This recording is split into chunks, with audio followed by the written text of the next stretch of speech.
አንድ ብር ሳታውጪ ያዥና እኔ እዚህ ስራ ጀምር ትሰሪያለሽ። ብር ካለ እዚህ ባይዘው ሁሉም ሰው እንትን ወዳጅ ነው። ብር ከሌለ ይቺ ያለፈባት አሮጊት ነው የምትባል።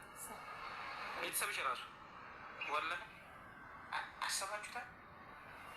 10 ምናምን ዓመት ለፍተሽላቸው መተሽ ወላሂ ነው የምልሽ አንድ ብር ሳይሆን አብረሽ ከነሱ ጋር ስታኪ 10 ዓመት እኮ ለፍተሻል። አብረሽ ከነሱ ጋር የድህነት ነው ትጀምራለሽ። ከዛ ምንም የምታውቂው ስራ የለም። ድጋሚ አረብ ሀገር ትሄጃለሽ። እነሱም አሰላሙ አለይኩም ወራህመቱላሂ ወበረካቱ። ውድ ቤተሰቦቼ እንዴት ናችሁ? ላይ ሰላም ሰላም ብያለሁ። በያላችሁበት ሀገር ሁሉ ሰላማችሁ ብዝት ብዝት ይበልኝ። እንዴት ናችሁ? እኔ ቅመሞች ማለት ነው። ዛሬ እንግዲህ ኢሳም መልእክት ለመዳም ቅመሞች መልእክት አቅርቦልናል ማለት ነው።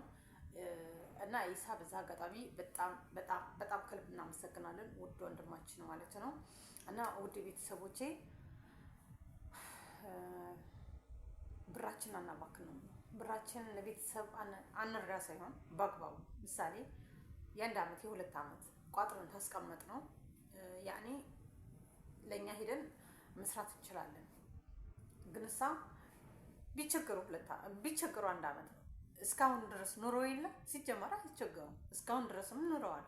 የኛ እገዛ እንኳን ሳይጨምር ማለት ነው። እኛን ሲያሳድጉን ኑረዋልና እራሳችን መተናል። እራሳችንን ለውጣል። እነሱም ነገ ጧት እንዲቀየሩ ቤተሰቦቻችን እንዲቀየሩ ከፈለግን እኛ አሁን እንድንቀየር ነገ ለሰው ሸክም ለሀገር ሸክም እንዳንሆን ማለት ነው። ውድ ቤተሰቦቼ ኢሳ እንዳለው ነገ ጧት ውበት ይጠፋል፣ መልክ ይጠፋል። በቃ ልጅነትም ይጠፋል። በቃ ምንድን ነው የምንባለው? አሮጊት እዛው ሄዳ የአረብ ሽንት ቤት ጠብ እንጂ ነው የምንባለው። ሀታ ከቤተሰቦቻችን ጀምሮ ማለት ነው።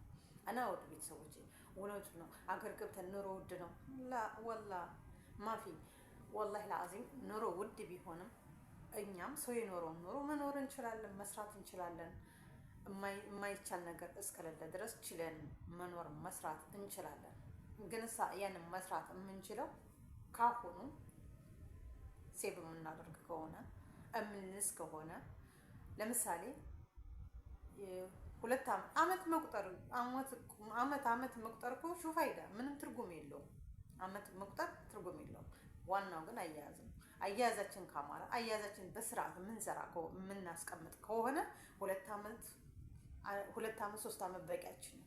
ከዛ ሀገራችን ገብተን በደንብ እንሰራለን። እኔ በነገራችን ላይ እኔም አባካይ ነኝ። በነገራችን ላይ ቤተሰቦች አታድርጉ ሳይሆን እኔም እንደዛ እንደናንተ ማለት ነው። እና ግን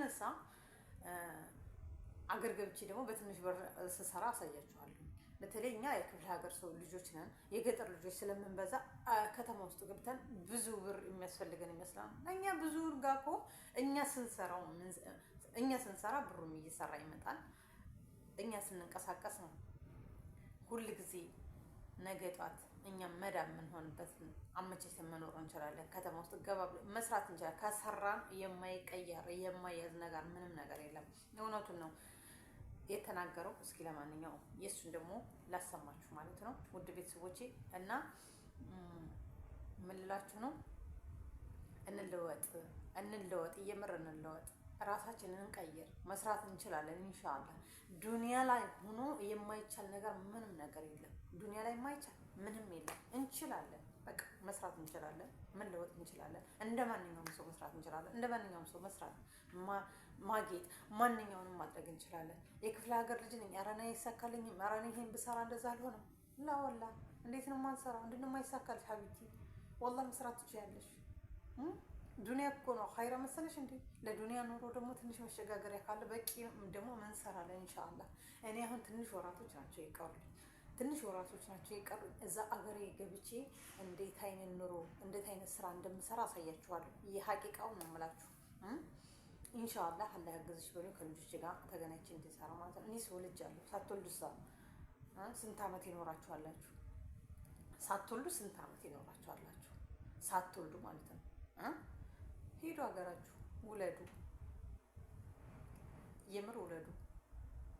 እኔ ቢያንስ የሚያድግ ሞልቻለሁ። አልሐምዱሊላህ ልጅ በልጅነት ቢሆንም አልሐምዱሊላህ አሉኝ። እነሱን አላህ ያሳድግልሽ በሚል እኔማ በእርግጥ እነሱ ይበቁኛል ማለት አይደለም። እኔ አሁንም መውለድ እፈልጋለሁ። ቢሆንም ግን አሉኝ ለማለት ያክል ነው እንጂ እኔ ልጅ ልጅ እንዲኖረኝ የምፈልገው ወላሂ ላዝም ብዙ ልጅ ነው መውለድ የምፈልገው። ቢያንስ 12 ልጅ እንዲኖረኝ እፈልጋለሁ። እና ውድ ቤተሰቦቼ እስኪ የኢሳን ደግሞ እንስማ። ወንድማችን ኢሳ በጣም ቴንኪው። የሚፈልጉት እንድታበያቸው እንድታኖራቸው አንቺ ቀልጠሽ ማለት ነው። ስለዛ ሴትነታችሁን አክብሩ። የመዳም ቅመሞች እዚህ ጋር መረበሽ ብቻ አይደለም፣ ዩቱብ ላይ መረበሽ ብቻ አይደለም። ወላሂ ምሬ እኛ በእናንተ ገንዘብ እናገኛለን እያያችሁ፣ እናንተ ግን በእኛ አታገኙ እና ለራሳችሁ ራሳችሁ ጉልበታችሁ ያሳዝናችሁ። እድሜ ጠፊ ነው።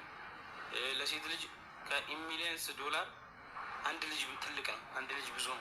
እዚህ መታችሁ ቤታችሁን አግብታችሁ መኖርን የመሰለ ነገር የለም። ቤተሰብ ብር አይበቃውም። በደንብ ጆሮሽን ከፍተሽ ስሚ። ቤተሰብ እናትና አባት እንደውም አባት ይሻላል። አብሶ እናት ብር አይበቃትም፣ ወላሂ አይበቃትም። በቃ 10 ሺህ ብር ብትልኪም ትናንትና በ10 ብር የኖረችውን ኑሮ ዛሬም እንደዛው በ10 ሺህ ብር ትኖራለች። 100 ሺህ ብርን ብትልኪ በ100 ሺህ ብር ትኖራለች። 200 ሺህ ብትልኪ የት እንደሚገባ ራሱ አንቺ ራሱ አታውቂም። ስትመጪ ራሱ አንድ ቤት ቀለም ላይ ይቀባ ይችላል። አንቺን ስሩ ብለሽ የላክሽበት ብር። ኤኒዌይስ ወሬ ያበዛውባችሁ አፉ በሉ። ለራሳችሁ ኑሩ እሺ፣ ለራሳችሁ ኑሩ። ወላሂ ለአዝም ለራሳችሁ ኑሩ። የማይረባ ነገር ተው። እዚህ ጋር ተቸገርኩ ብሎ የሚመጣ እኔ ለምሳሌ ሚሊዮን ፎሎወር አለኝ፣ ይመጣል ቸገረኝ እኮ እንደዚህ ብር ብታበድረኝ እንደዚህ ብሰጠኝ እናቴ ጋር ብሄድ ገጠር ብገባ አይምሮ ሊነካ ይፈልጋል። ገባችሁ? አፈር በልቼ ነው እኔ የምኖረው። ለምንድን ነው አንተ ምረዳ? አያችሁ፣ ልክ የሆነ ሰው ፈለጠ ቆረጠው ስትባሉ ያገኛችሁትን አንስታችሁ እንዲህ ብር እንደዚህ ብር እናንተ እንደዚህ ብሩ እንጂ እናንተ እንደዚህ ያደርግላችሁ ምናምን። አንቺ ብትታመሚ ሚስማን ይሰበስብልሻል። እኔ ፌመስ ነኝ ወይ ታዋቂ ነኝ ወይ ታቦኩኝ በእናንተ አንኮላሊት የሆነ ነገር ሆነ እርዳታ መጥቼ ጠየቅኩኝ። ወይኔ ሳም እኮ እንወደው ነበረ ብለሽ ትረጅኛለሽ፣ እታከማለሁ፣ እኖራለሁ። የሆነ ነገር በሆኑ ትረጅኛለሽ፣ እታከማለሁ። አንቺ ማን ይረዳሽ? እስኪ አንዳችሁ እንደው በጣም የሙሂብ ተከታታዮቻችን ነው ማወራችሁ ዩቲዩብ ላይ ምናምን ኢሳምና ኢክራም ተጋቡ፣ በጣም ነው የምንወዳችሁ፣ በጣም እኮ ነው የምናከብራችሁ ምናምን የምትሉ ሰዎች እስኪ አሁን ብትታመሙ እናንተ ማን ይደርስላችኋል? በአላህ ወላሂ ምሬ ነው። ማን ይደርስላችኋል? ለራሳችሁ ኑሩሽ። ባናት ይተገል ሁሉም ሰው ቆይ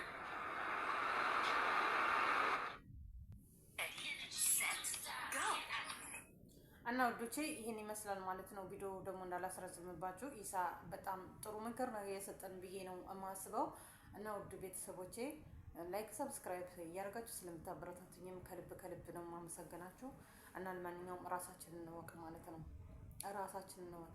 ነገ ጧት የት ለምንድን ነው የሰው ሸክም የምንኖረው? ሰው እውነቱን ነው። 10 ብር በፊት 10 ብር በ10 ብር ነበር የምትኖረው። አሁን 10 ሺህ ብር የምትሰጫት በ10 ሺህ ብር ትኖራለች። 100 ሺህ እንደዛው። ስለዚህ እኛ ግን ጠንቀቅ ብለን ስንኖር ኑረውታል። ያን ኑሮ ገባሽ? ኑረውታል እና ያን ኑሮ ኑረው ትኖረዋል። እኛ እኮ ትናንትና መተን ስደት ሊሆን ይችላል፣ ግን አሁንም እየሰጠናቸው ነው። አሁን እኮ ግን ደግሞ መቁጠር ሲጀምሩ እኛ ጭራሽ ትዘንላቸው ወደ ገንዘብ ነው የሚቀይሩት። ወደ ገንዘብ እኛን ወደ ገንዘብ ነው የምንቀይሩ ብዙዎች ናቸው። በእርግጥ ቤተሰብ በተለይ ለእናት መሰጠት የለባት እናት ናት። ቢሆንም ግን ራሳችንን እንችለን ስንቀመጥ ነው። እና ውድ ቤተሰቦቼ ከልብ አመሰግናለሁ። ላይክ ሰብስክራይብ እያደረጋችሁ ስለምታበረታቱኝ ማለት ነው። የምትሰጡኝ ኮሜንት ራሱ በጣም የማመሰግነው። አሁንም ቢሆን በኮሜንታችሁ እዝናናለሁ። ማታ ቁጭ በምልበት ሰዓት ማለት ነው። እና ውዶቼ አመሰግናለሁ። አሁንም ቢሆን ግዳፋችሁ እንዳይለየኝ። ሰላም አለይኩም።